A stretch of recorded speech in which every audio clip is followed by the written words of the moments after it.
पोती लावण्यात आली ते देखील पेटवून देण्यात आलेली आहे। लोखंडी रॉड आहे ते खड्ड्यामध्ये फेकले जात आहे।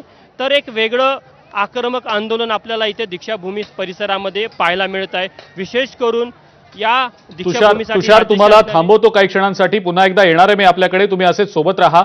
आपल्या सोबत सध्या आनंदराज आंबेडकर आहेत फोन लाईन वरनं, त्यांची या संदर्भातली प्रतिक्रिया आपण जाणून घेऊया। आनंदराजजी, आपलं स्वागत एबीपी माझामध्ये। नागपूर दीक्षाभूमीच्या अंडरग्राउंड पार्किंगला विरोध होतोय, आंबेडकरी अनुयायी आक्रमक झालेले आहेत, आपली पहिली प्रतिक्रिया।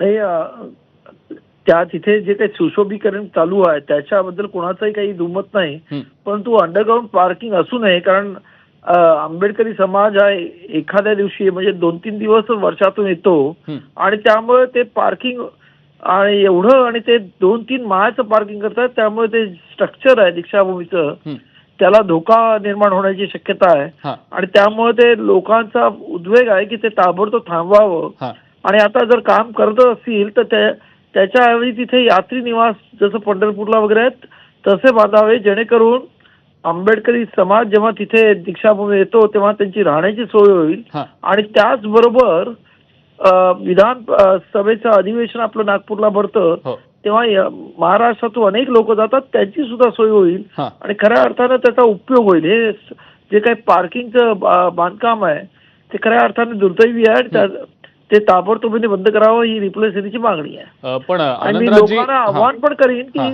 लोकांनी संयमाने घ्यावं आणि मुख्यमंत्र्यांनी याच्यामध्ये लक्ष घालून संबंधित सर्व लोकांशी बैठक घेऊन त्याबाबत सहमतीने तोडगा काढावा। नाही, पण आनंदराजजी, या आधी अंडरग्राउंड पार्किंग नको अशी भूमिका घेतली गेली होती का आणि ती प्रशासकीय अधिकाऱ्यांपर्यंत पोहोचवली गेली होती का आणि काय नेमकं उत्तर मिळालं? 3 महिन्यापासून हे आंदोलन चालू आहे आणि आज त्याचा उद्रेक झालेला आपण पाहतो, कारण प्रशासन ऐकायला तयार नाही आणि त्यामुळं शेवटी हा उद्रेक झालेला आहे असं माझं मत आहे। ठीक आहे आनंदराजजी, धन्यवाद। आपण एबीपी माझाशी बोललात आणि प्रतिक्रिया दिलीत त्याबद्दल। काँग्रेस प्रदेशाध्यक्ष नाना पटोले यांनी या संदर्भातली प्रतिक्रिया दिली।